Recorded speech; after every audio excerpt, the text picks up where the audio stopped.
گھر سے جب پہلے سفر سید عالم نکلے، گھر سے جب پہلے سفر سید عالم نکلے، سر جھکائے ہوئے بادی گئے پورنم نکلے، فرزند کمر باندھ کے باہم نکلے، رو کے فرمایا کہ اس شہر سے اب ہم نکلے، رو کے فرمایا کہ اس شہر سے اب ہم نکلے، رات سے گریہ زہرا کی صدا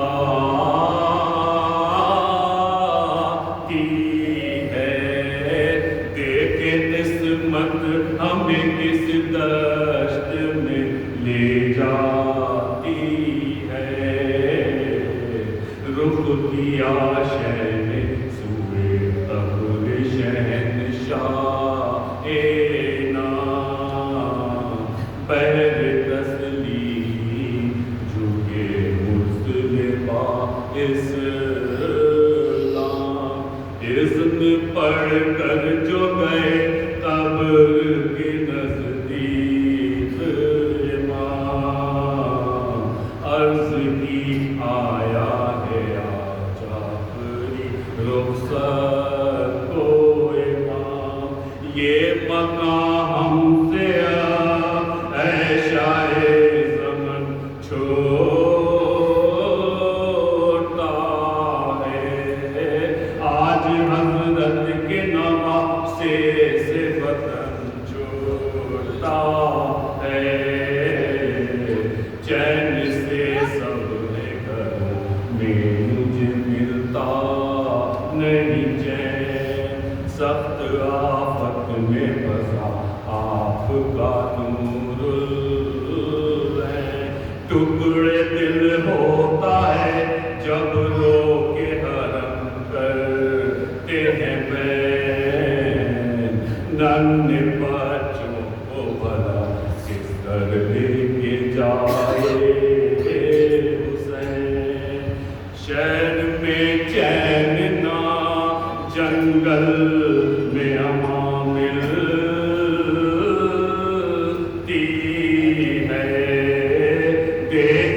پھر کو کہاں ملتی ہے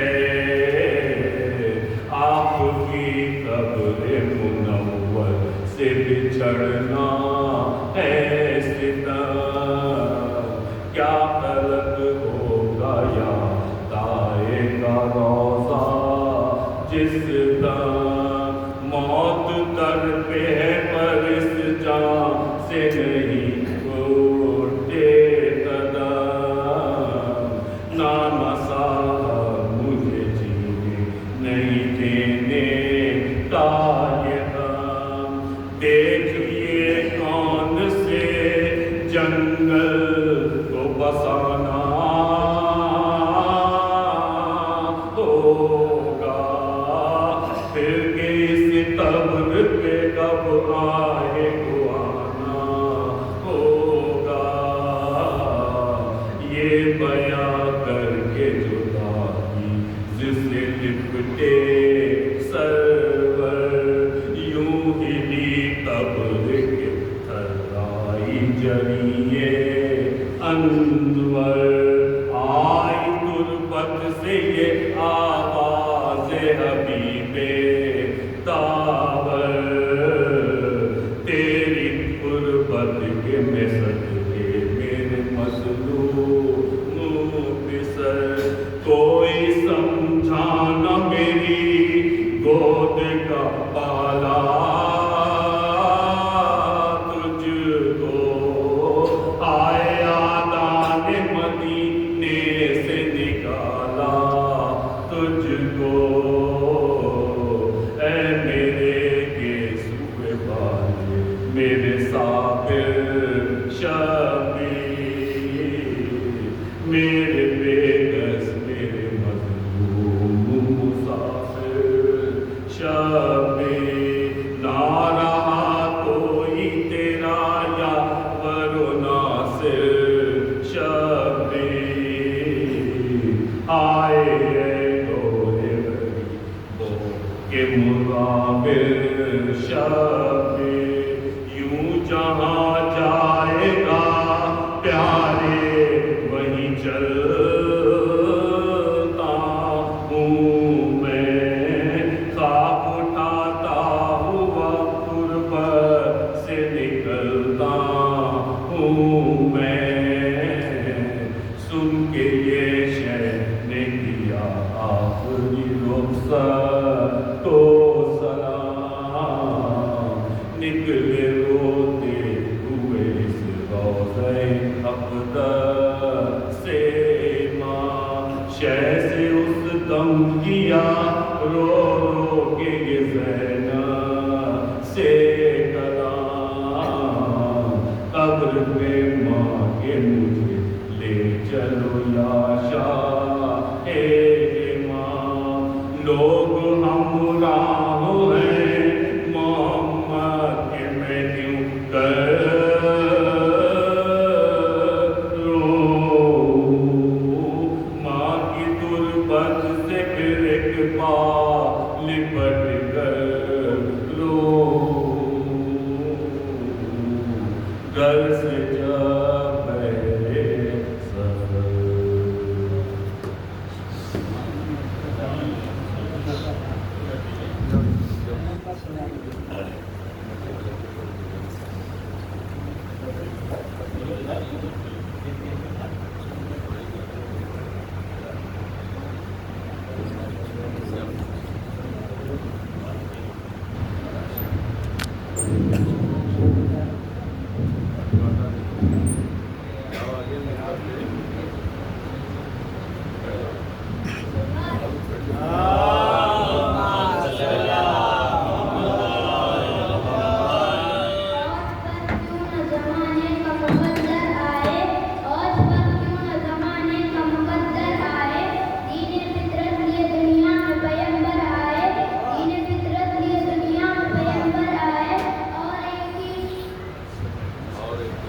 ایک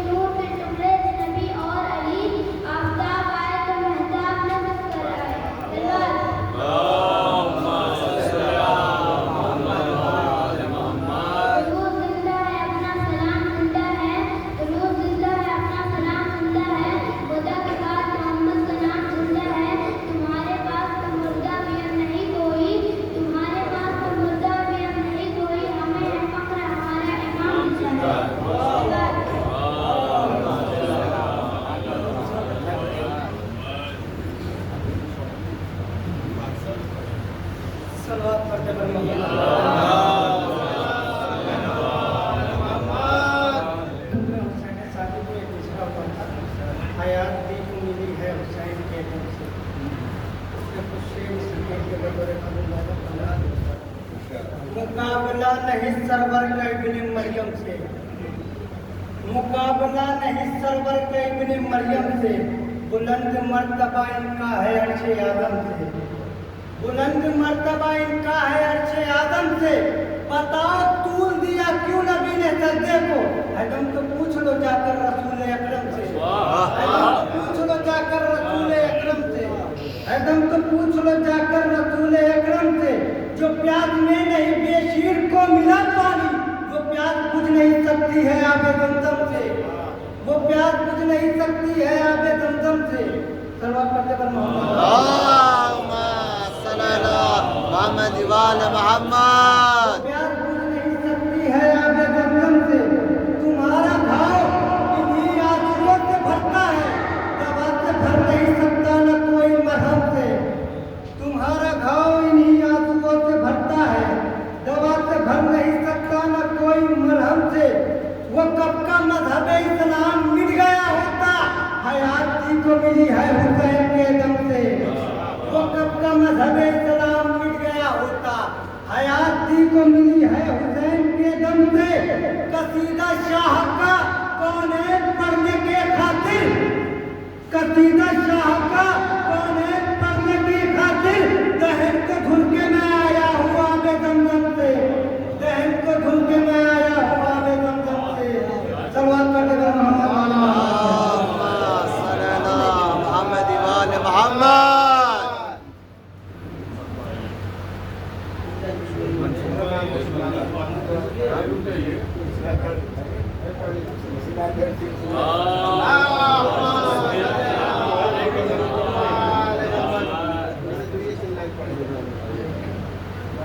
ابھی کھلے گی دیدار کعبہ، ابھی کھلے گی دیدار کعبہ، جہاں کو مشکل کشا ملے گا. خدا کے گھر سے علی ملیں گے، علی کے گھر سے خدا ملے گا. ابھی کھلے گی دیدار کعبہ، جہاں کو مشکل کشا ملے گا. خدا کے گھر سے علی ملیں گے، علی کے گھر سے خدا ملے گا.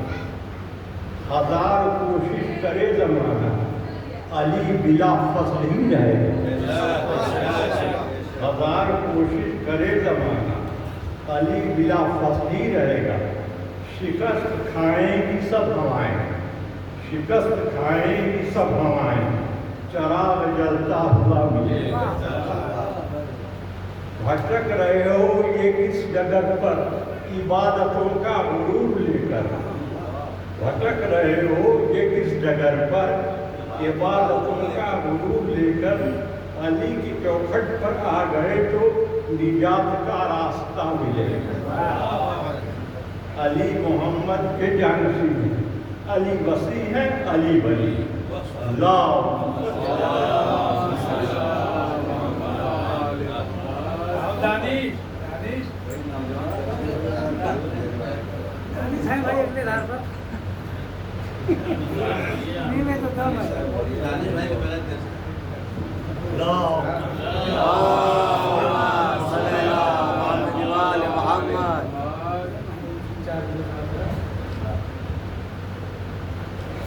اب کسی صف کی نہ لشکر کی ضرورت ہوگی،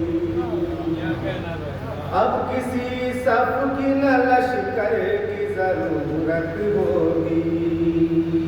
جنگ پھیلے گی تو حیدر کی ضرورت ہوگی، جنگ پھیلے گی تو حیدر کی ضرورت ہوگی.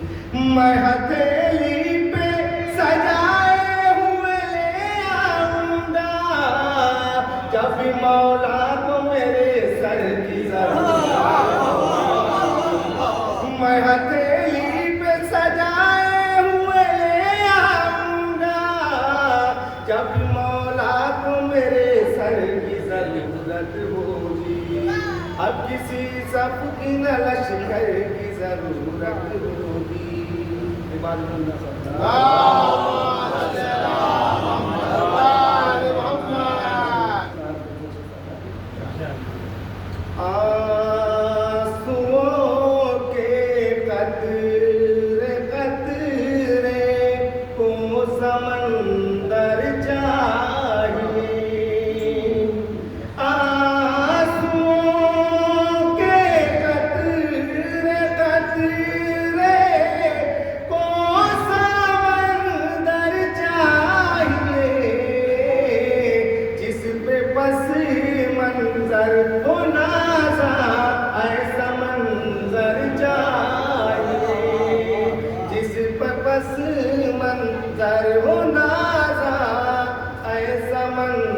در جائے 14 صدیوں سے کھلا ہے تسمۂ مشق وفا آ کے لے جا جسے دنیا میں کوثر چاہیے آ کے لے جا جسے دنیا میں کوثر چاہیے فاطمہ زہرا کو تو ثانیہ زہرا مل گئی کربلا کے واسطے حیدر کو حیدر چاہیے کربلا کے واسطے حیدر کو حیدر چاہیے دیکھ کر رومال زہرا آنسوؤں نے دی صدا ہم مسافر ہیں سفر میں ہے ہمیں گھر جائیے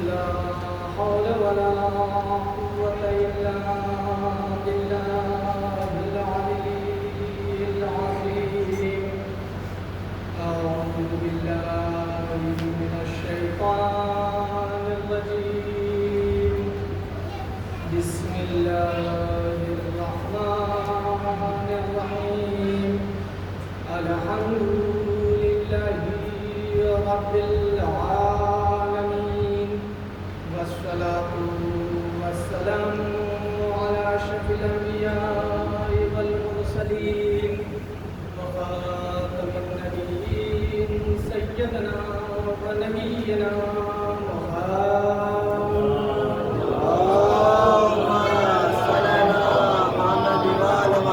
أهل بيت الطيبين الطاهرين المعصومين المظلومين ولعنة الله على أعدائهم أجمعين من يومنا هذا إلى قيام يوم الدين أما بعد فقد قال الله تعالى في القرآن الحكيم بسم الله الرحمن الرحيم الذين أخرجوا من ديارهم بغير حق صدق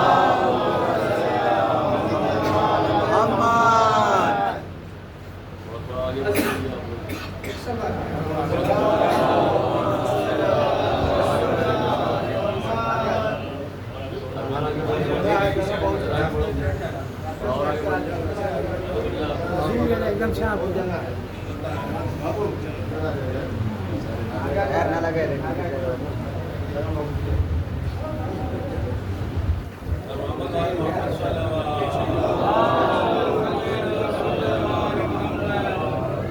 عزیزان محترم جس آیت کو ہم نے آپ کے سامنے بیان کیا ہے یہ آیت دیکھیں کتنے آسان لفظوں میں ایک پیغام آپ تک پہنچا رہی ہے کہ الذین اخرجوا من دیارہم کچھ لوگوں کو انہی کے دیار سے انہی کے علاقے سے انہی کے گھر سے نکال دیا گیا بغیر حق یعنی بغیر کسی جرم و خطا کے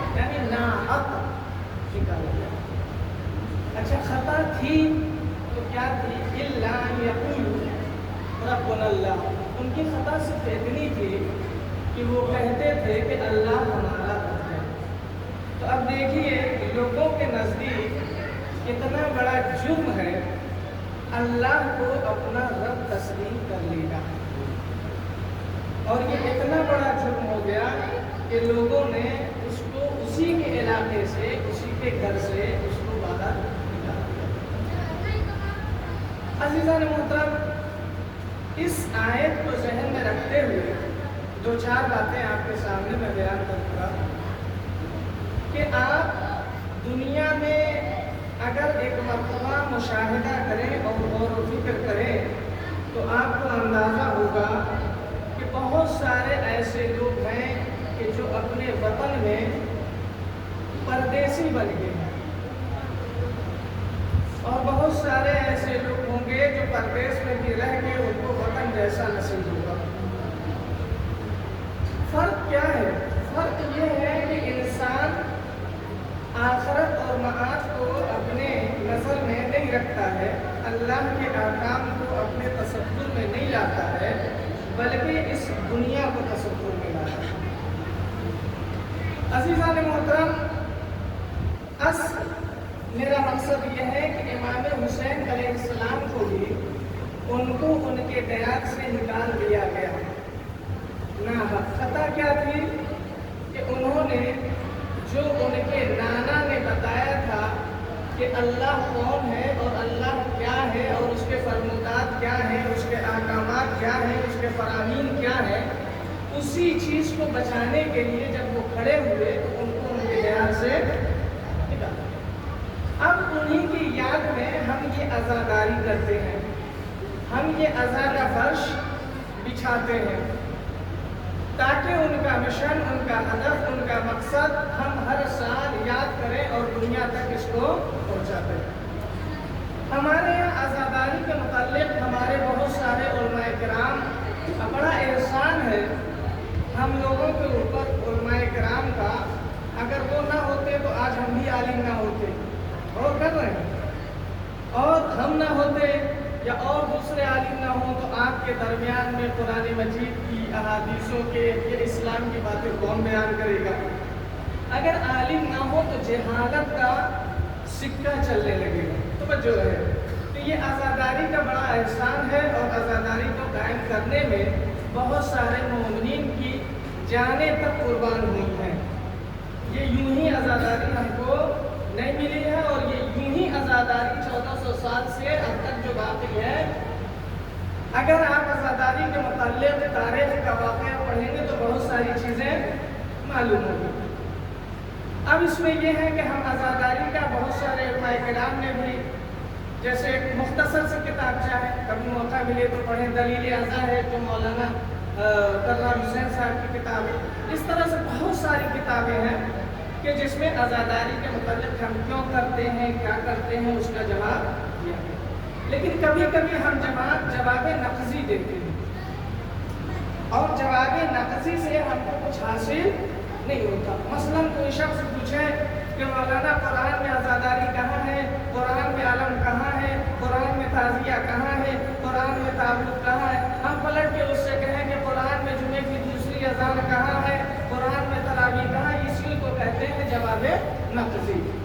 इसका हासिल कुछ नहीं, बस तुमने हमसे कुछ पूछा, हमने भी पलट करके तुमसे कुछ पूछ लिया, ये है जवाब नक़ज़ी। एक जवाब ये है कि नहीं, हम कुरान मजीद से, आयात से, रवायत से ये देते हैं कि देखो जनाबी याकूब ने भी गिरिया किया है, देखो जनाबी यहिया के साथ कैसा जुल्म हुआ, देखो जनाबे ज़करिया के साथ कैसा जुल्म हुआ, देखो इमाम हुसैन पैदा हुए तो रसूल इस्लाम ने गिरिया किया, और ये हदीस और ये हदीस और ये हदीस। ये एक जवाब है। सामने वाला आप सुन करके काने हो भी सकता है और काने नहीं हो सकता। अब यहाँ पे एक सवाल ये है कि हम बहुत सारा जवाब देते हैं आज़ादारी के मुताल्लिक़ दूसरों के लिए की आज़ादारी। एक सवाल ये है कि ये खुद जो हम आज़ादारी करते हैं इससे हमको क्या फ़ायदा पहुँचता है। एक जवाब हमारा ये भी होना चाहिए कि इससे हमको क्या हासिल होता है। एक सवाल पढ़े बाबा, आप मुतवज्जे हुए कि मैं किस तरफ आपको लाना चाहता हूँ। हमारे नौजवान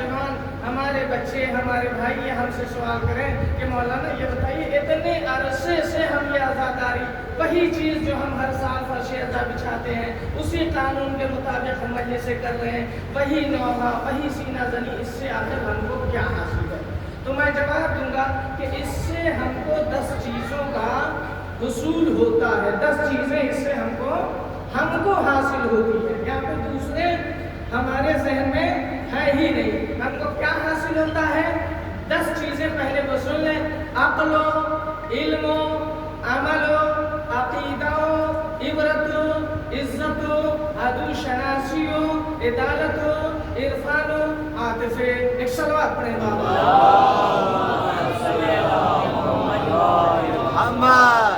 अज़ीज़ान मोहतरम, ये 10 चीज़ों को बड़ा मुख्तसर अंदाज में कि पहली चीज़ जो हमको इस अज़ा से हासिल होती है वो है अक़लानियत।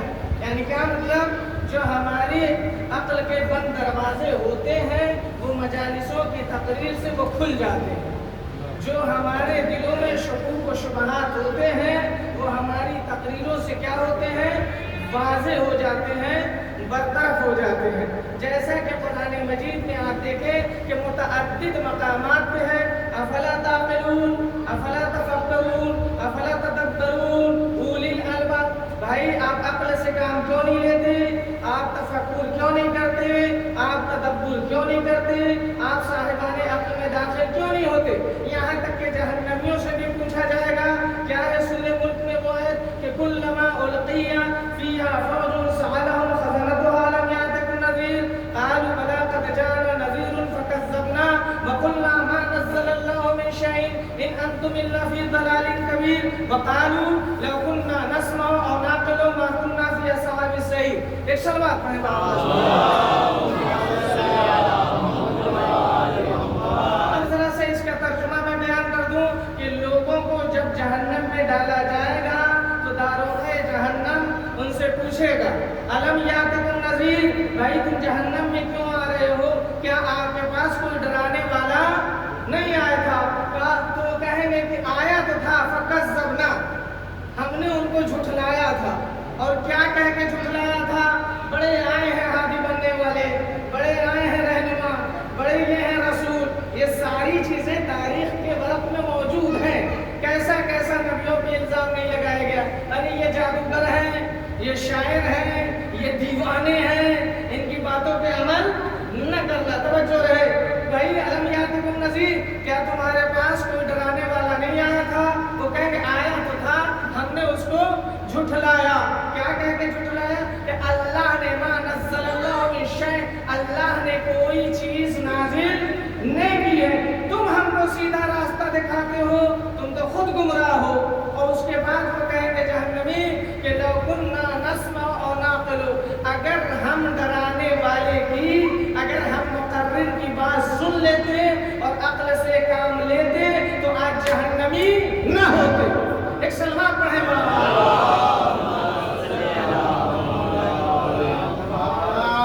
अज़ीज़ान मोहतरम, इस आज़ादारी का पहला फैज़ ये है कि हमारी अक्ल का बंद दरवाज़ा खुल जाता है। ये यूँ कहा जाए कि साल भर तक जो ज़रा सा धब्बा हमारी अक्ल पे आता है, हुसैनी ज़िक्र से वो धब्बा पाक हो जाता है। एक सलवात पढ़ें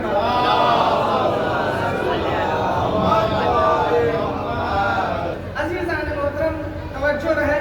दूसरी चीज़ है इल्म। दूसरी चीज़ क्या है? इल्म है कि इन्हीं मजलिसों के फैज़ से हमको इल्म हासिल होता है। किसके बारे में? उलूहियत के सिलसिले में भी, नबूवत के सिलसिले में भी, इमामत के सिलसिले में भी, क़यामत के सिलसिले में भी, फ़ुरूआत के भी अहकाम मालूम होते हैं हमको। नमाज है, रोज़ा है, हज है, ज़कात है, ये तमाम चीज़ें। इसके अलावा अखलाकियात की भी चीज़ें हमको पता चलती है कि खाना किस तरह से खाना चाहिए, बोलना किस तरह से चाहिए, मोमिन का एहतराम किस तरह से करना चाहिए, वालिदैन के सामने कैसे रहना चाहिए, भाइयों के साथ कैसे रहना चाहिए, बुजुर्गों के साथ कैसे गुफ्तगू करनी चाहिए, बच्चों से किस अंदाज में गुफ्तगू करनी चाहिए। तो ये सारी चीज़ें क्या है? मजलिसों के फैज़ से हमको इल्म हासिल होता है। तवज्जो है, मजलिसों के फैज़ से हमको इल्म हासिल होता है। हदीस में है कि रसूल इस्लाम के पास लोग आए, तवज्जो रहे कि इस हदीस की तरफ, रसूल इस्लाम के पास कुछ लोग आए, या रसूल मस्जिद में बैठ करके एक आलिम दर्स दे रहा है और मस्जिद के सामने से ही एक जनाजा जा रहा है मोमिन का, तो बताइए क्या हुक्म है? हम मस्जिद के अंदर जा करके आलिम की बात सुने या नमाज जनाजा में शिरकत करके सवाब हासिल करें? तो रसूल इस्लाम ने फरमाया कि अगर नमाज जनाजा की तकफीन व तदफीन करने के लिए 4-5 आदमी मौजूद हैं तो काफी है, और बाकी लोग कहाँ चले जाएं? मस्जिद में चले जाएं या इमाम बारगाह में चले जाएं या जिस जगह आलिम दर्स दे रहा है उस मकाम पे चले जाएं। कहा कि ये क्यों? कहा इसलिए कि 1000 तशरीए जनाजे में जाने से बेहतर है कि आलिम के पास बैठे। क्या फरमाया? 1000 तशरीए जनाजे में जाने से बेहतर है कि किसके पास बैठे? आलिम के पास बैठे। आलिम के पास बैठने से क्या होगा? आलिम के पास बैठने से जिंदगी बदल जाती है। तवज्जो रहे, तशरीए जनाजे में जाने से सवाब हासिल होगा। अब उसके बाद मुसलसल ये कि 1000 तशरीए जनाजे में जाने से बेहतर है आलिम के पास जा करके बैठना।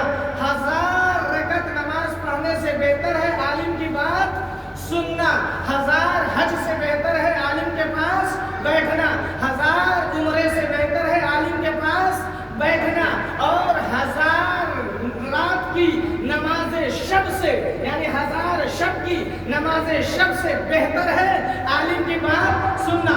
1000 दिरहम अल्लाह की राह में खर्च करने से बेहतर है आलिम के पास बैठना।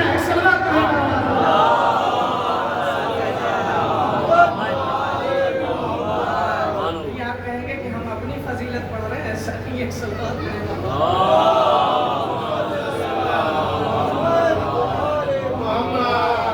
यहाँ तक रवायतों में मिलता है कि आलिम का ख्वाब जाहिल के ख्वाब से अफजल है। ख्वाब, अब सोचिए कि जब ख्वाब अफजल है तो कितना मसलन एक आलिम का जो है आलिम के बरकत है उसके बस में बैठने के लिए। तो अज़ीज़ान मोहतरम, इसके अलावा भी इतनी रवायतें हैं कि सबको यहाँ पे बयान नहीं किया जा सकता है।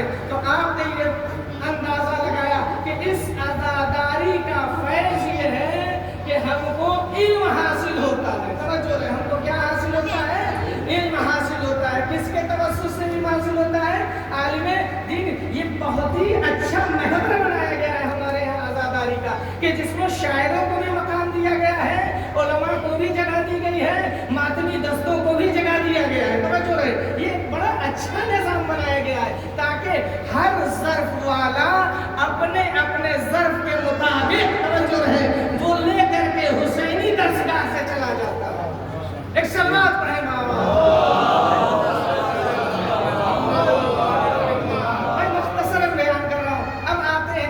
मंजिल क्या है? तीसरी चीज क्या हमको हासिल होती है? अमल हासिल होता है। आप कहेंगे कि अमल हमको कैसे हासिल हो सकता है? भाई यही तो हुसैनियत का दर्स है कि जब एक मर्तबा हम करबला की तारीख को देखेंगे तो ये देखेंगे कि 3 रोज के भूखे और प्यासे हैं लेकिन नमाज कायम कर रहे हैं, नमाज बाजमात हो रही है। तवज्जो रहे, जब तमाम असहाब व अंसार खड़े हो गए कि या हुसैन इब्न अली, हम आपके ऊपर अपनी जान देने को कुर्बान है, तो इमाम ने फरमाया कि मेरे ऊपर जान वही देगा जिसकी गर्दन पे 1 रुपये का भी कर्जा नहीं होगा। क्या 1 रुपये का भी कर्जा नहीं होगा, वो हमारे साथ आकर के अपनी जान को कुर्बान कर सकता है। आप देखिए, इतनी मुसीबतों के बावजूद, इतनी मजलूमियत के बावजूद भी इमाम हुसैन ये ख्वाहिश करते हैं कि बहन ज़ैनब, तुम मुझे नमाज शब में फरामोश न करना, तुम मुझे नमाज शब में और नमाज शब कज़ा नहीं होती जनाब ज़ैनब की। तारीफ आप पढ़ें तो हमको तीसरी चीज क्या हासिल होती है इसके जरिए से, इन मजलिसों के जरिए से, इस कज़ा के जरिए से, वो है अमल। एक सलवात पढ़े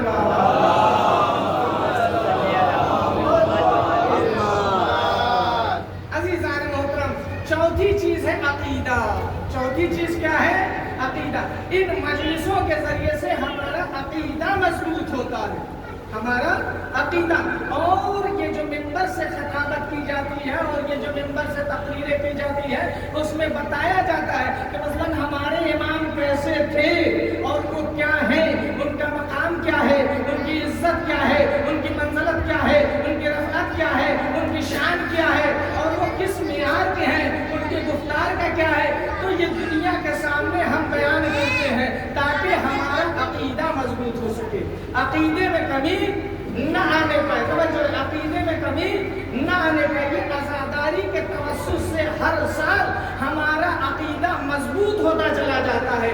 اگر ہم اس عزاداری کو چند برسوں کے لیے چھوڑ دیں، پھر اندازہ لگائیں کہ پہلے میرا عقیدہ کیا ہے، اب میرا عقیدہ کیا ہے، تو آپ کو اس وقت اندازہ ہوگا کہ میرا عقیدہ کتنا کمزور ہو گیا ہے. لیکن شکر ہے اس فرش عزا کا کہ جس کے ذریعے سے ہر سال ہم اہتمام کرتے ہیں اور ہر سال ہمارا عقیدہ مضبوط ہوتا چلا جاتا ہے. ایک صلوات پڑھیں بابا.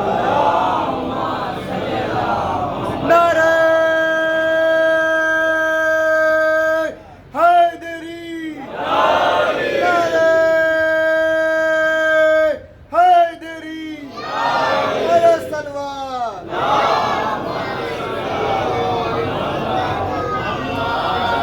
کیا ہے؟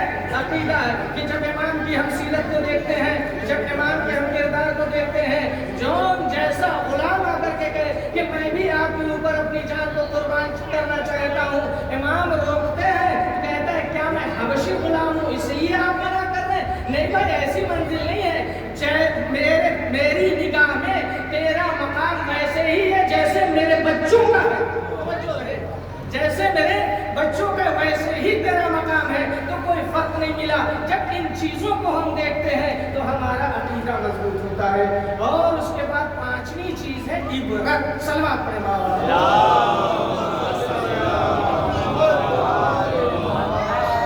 یہ عبرت کیا ہے؟ پہلے تو اس کے ہم لغوی معنی بیان کرتے ہیں، آپ بھی بیان کرتے ہیں. عبرت عبرت عبرت، شاید عبرت کو آپ یہ سمجھیں کہ نصیحت. ٹھیک ہے؟ نصیحت. اصل عبرت کے معنی ہے یہ عبارہ سے بنا ہے. یعنی کیا مطلب؟ عبور کرنا، یعنی ایک جگہ سے دوسری طرف چلے جانا، اسے کہتے ہیں عبرت. یعنی کیا مطلب؟ جب ہم ان مجلسوں میں بیٹھتے ہیں تو پہلا جو میرا عقیدہ ہوتا ہے وہ تبدیل ہو کر کے دوسرے عقیدے کی طرف چلا جاتا ہے. توجہ ہے، پہلا جو میرا عقیدہ ہے. اس کے معنی کیا ہے؟ عبرت. یعنی کہ ہم کچھ اور سمجھ رہے تھے اور جب مجلسوں میں ہم بیٹھے، ہم کو معلومات ہوئی تو اب ہمارا نظریہ بدل گیا، تو اسے کہتے ہیں عبرت. تو اب یہ عبرت کی جگہ اتنی زیادہ ہے، جناب آدم سے آپ عبرت حاصل کر سکتے ہیں، جناب نوح سے، جناب ابراہیم سے، جتنے انبیاء ہیں، ہمارے ائمہ معصومین علیہ السلام سے بھی جو ہے ان کی زندگی سے آپ عبرت حاصل کر سکتے ہیں. ایک چھوٹا سا واقعہ سناتے ہیں. صلوات پڑھیں بابا.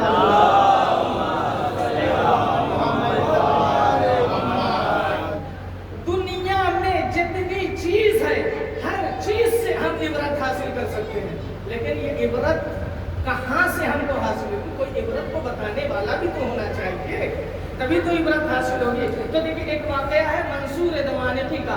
اس نے کہا میرے لیے دسترخوان چن دیا جائے. ایک شاہی انداز میں اس کے لیے دسترخوان چن دیا گیا.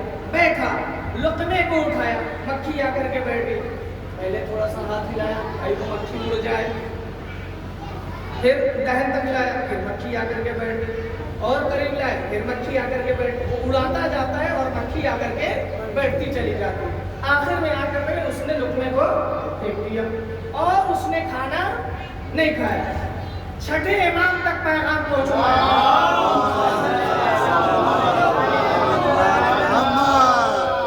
کہا میرا ایک سوال ہے. کہا فرماؤ کیا کہتے ہو؟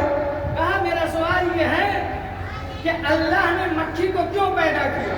تو امام نے جواب دیا لِيُذَلِّلِ الْجَبَابَرَ، مکھی کو اس لیے پیدا کیا تاکہ ظالم بادشاہوں کو ذلیل کر سکے. ایک سلوات پڑھیں وہ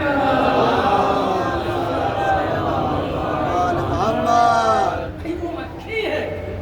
لیکن دیکھیں امام کیا فرما رہے ہیں کہ اللہ نے مکھی کو اس لیے خلق کیا تاکہ وہ ظالم حکمران کو ذلیل کر سکے. یہ ہے عبرت. اب اس کے بعد جو مقام آتا ہے وہ مقام آتا ہے عزت کا. ایک سلوات پڑھیں یہ چھٹا مقام ہے کہ ہم کو اس عزاداری ازاداری کے ذریعے سے عزت حاصل ہوتی ہے۔ آپ کہیں گے کیسے عزت حاصل ہوتی ہے؟ ہم کہیں گے کہ جب پوری دنیا ہماری توہین کر رہی ہو، جب پوری دنیا ہمارا مذاق بنا رہی ہو، تب ہماری توجہ حسین ابن علی کی طرف ہوتی ہے کہ مولا یہ عزا ہم نے آپ کے لیے کیا ہے۔ تو جس کی عزت حسین ابن علی کی نگاہ میں ہو، اس کی نگاہ میں دنیا کوئی مانے نہیں رکھتی۔ ایک صلوات پڑھیں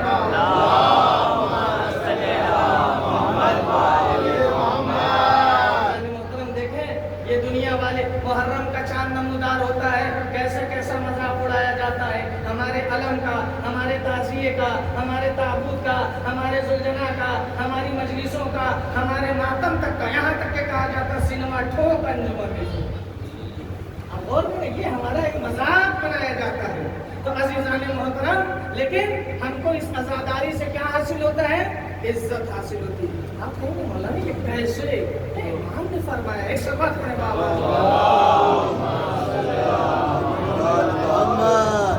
الموت اولا من ذلت کی زندگی سے عزت کی موت، العار اولا من النار، یہ ذلت کی زندگی بہتر ہے جہنم میں جانے سے۔ یہ ذلت کی زندگی بہتر ہے کہ ہم امام حسین کا ذکر کریں اور دنیا ہم کو ذلیل کرے، تو یہ ذلت کی زندگی بہتر ہے حسین ابن علی کے نقش قدم پر چل کر کے، تاکہ ہم جہنم سے محفوظ ہو جائیں۔ ایک صلوات پڑھیں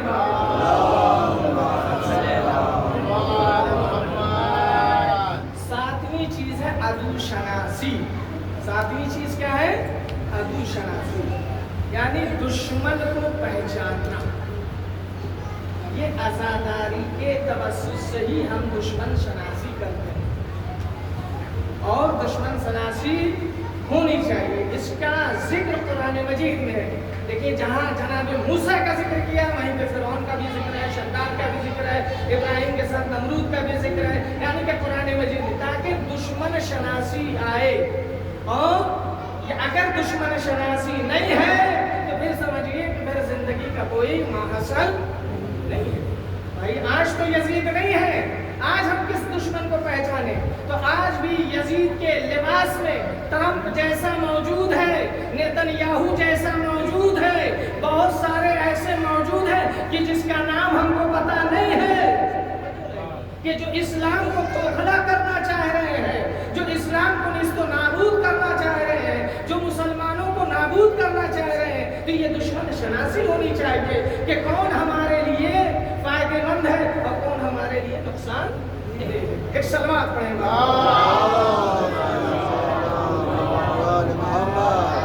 عدالت، آٹھویں چیز کیا ہے؟ عدالت۔ ایک صلوات پڑھیں گے۔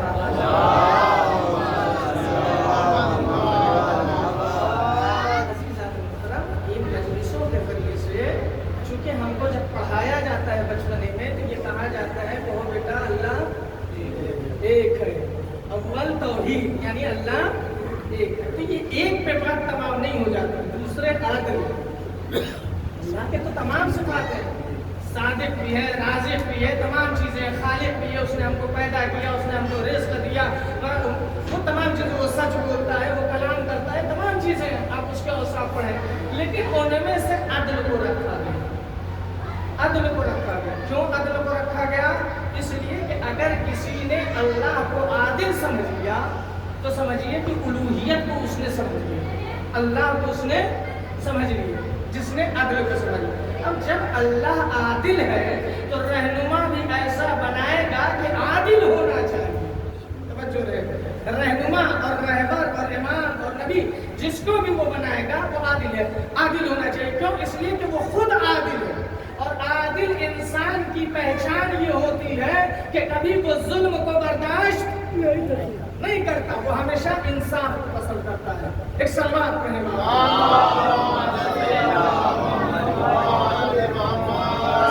جلدی ختم کر رہا ہوں کہ کیا ہے؟ عدالت۔ اور قرآن مجید میں بھی حکم ہے کہ ان اللہ یامر بالعدل والاحسان، کہ اللہ حکم دیتا ہے تمہیں کہ تم عدل سے کام لو اور احسان سے کام لو۔ قرآن مجید بہت ساری آیتیں عدل کے متعلق، تو یہ کربلا سے को जो चीज़ मिलती है वो क्या मिलती है? अदालत। नवी चीज़ क्या है? इरफान। जब ये तमाम चीज़ें हासिल होती है तब हमको हुसैन इब्ने अली की मारिफत होती है, तब उनकी मारिफत होती है कि हमारे इमाम कैसे थे। एक मतलब आप गौर करें कि हमारे इमाम कैसे थे, दुनिया वालों को नसीब नहीं है कि हम अपना सर बुलंद करके फख्र से कह सकते हैं कि जैसे अली, नबी, हसन और हुसैन, फातिमा हमको मिले। बताओ तारीख में ऐसी कोई ज़ात हो?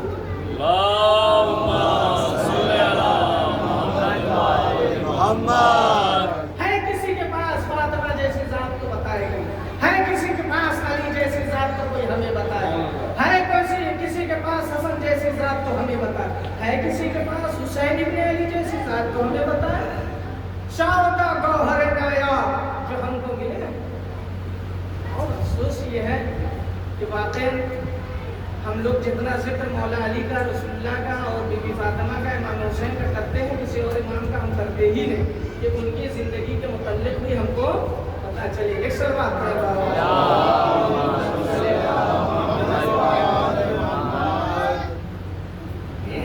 नवी चीज़ क्या है? इरफान, यानी कि उनकी मारिफत। अब दूसरी तरफ मैं इशारा करता हूँ कि आप दुनिया में एक मर्तबा गौर करें, बहुत सारे लोग ऐसे मिलेंगे, तवज्जो रहे, बहुत सारे लोग ऐसे मिलेंगे कि जिन्होंने अपनी जिंदगी को तब्दील कर लिया है।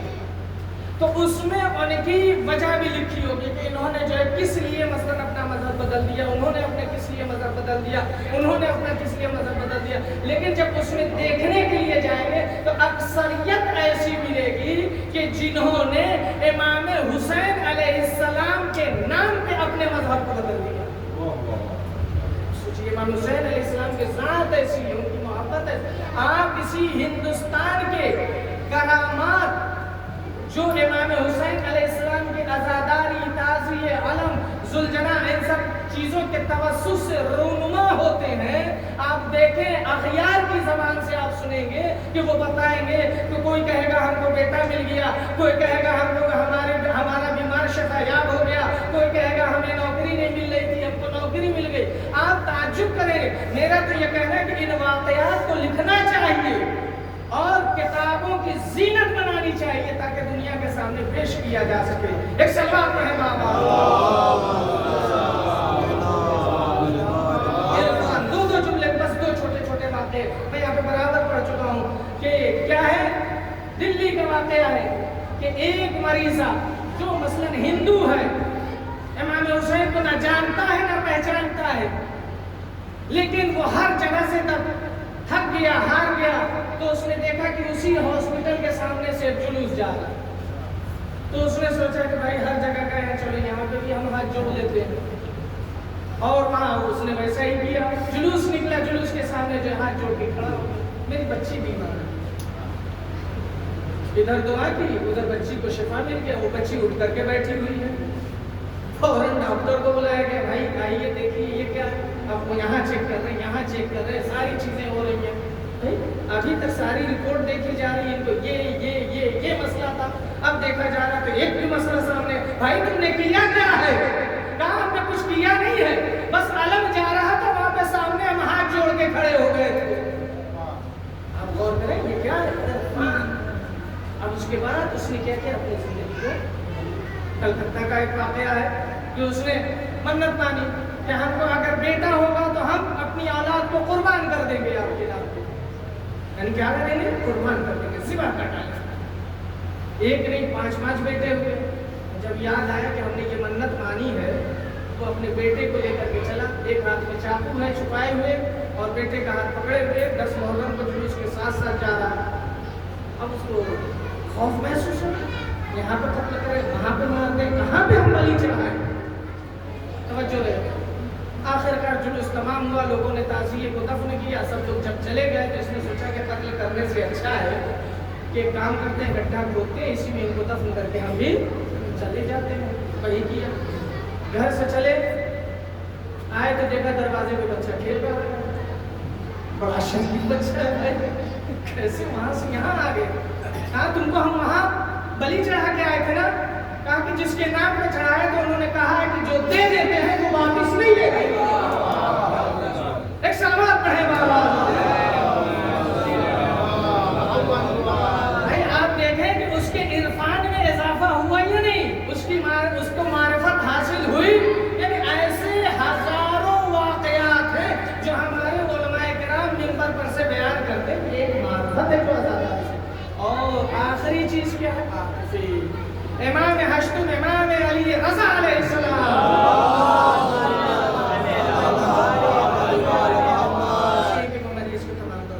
फरमाते इन कुंता बाक़ियन लिशैइन फक़लिल हुसैन, अगर तुम्हारे ऊपर कोई मुसीबत आई है तो तुम इमाम हुसैन पे रो, तुम्हारे दिल को ठंडक मिलेगी। ये जब हमारे ऊपर कोई मुसीबत आती है, कोई परेशानी आती है, तो इस आज़ादारी का एक सत्ता ये है कि 10वीं चीज़ जो हमको हासिल होती है कि इस आज़ादारी के ज़रिए से हम अपना गम भूल जाते हैं और हमारे दिल को सुकून मिलता है। अगर ये आज़ादारी न होती तो शायद हमको हमारा गम परेशान किया। हाँ, इन कुंत बाक़ियन लिशैइन, इमाम फरमाते हैं कि अगर तुम्हारे ऊपर कोई मुसीबत आ गई है, फक़लिल हुसैन, हुसैन के ज़रिया को तुम हुसैन तुम्हारे गम का मुदाफ़ा कर देंगे। ये वही हुसैन है जो करबला में पहुँचने के बाद मायूस बैठे हुए हैं और जनाब ज़ैनब का दिल परेशान है। कभी देख रहे हैं कि अशकिया की तरफ एक लश्कर आया, दूसरा लश्कर आया, तीसरा लश्कर आया, हजारों का लश्कर आता जा रहा।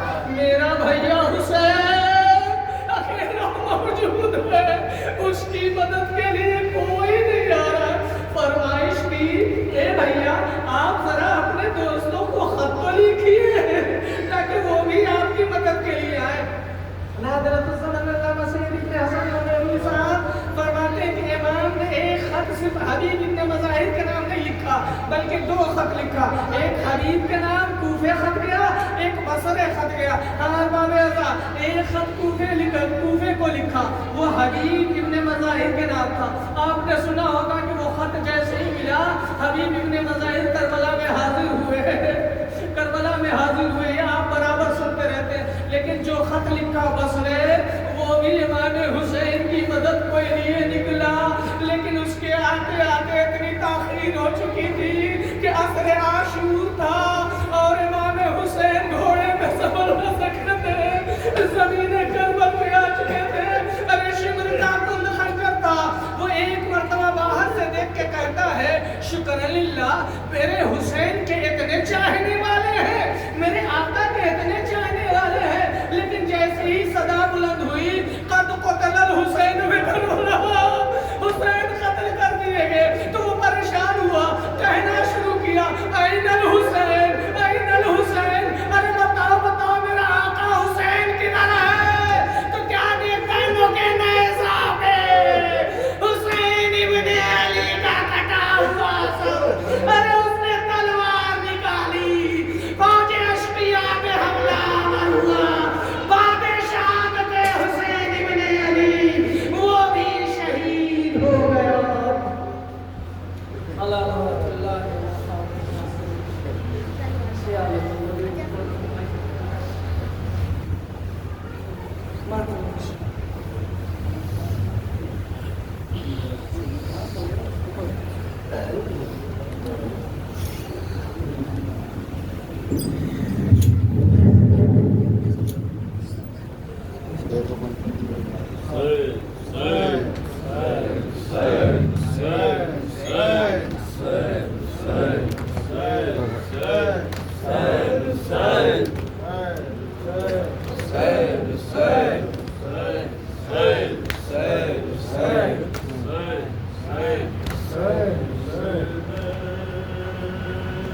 Ya Allah.